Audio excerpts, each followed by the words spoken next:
Այդ օրը Ռոբերտ Քոչարյանը, որ գալիս է Հայաստան Մասիս քաղաքում հանդիպման, Վագիվ Խաչատրյանը հանդիպում է Ռոբերտ Քոչարյանի հետ։ Այդ հանդիպումից հետո Ոմն,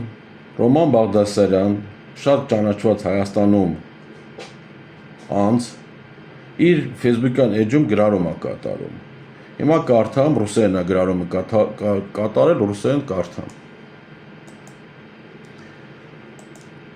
Так.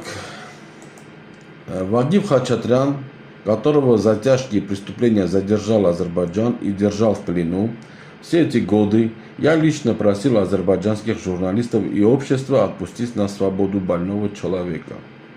Во всех эфирах интервью говорил о нем и просил отпустить. К сожалению, этот человек не покаялся за старые грехи, то есть ինքը համաձայն է Ադրբեջանի Հանրապետության հետ, որ ինքը ինչ որ հանցանքներ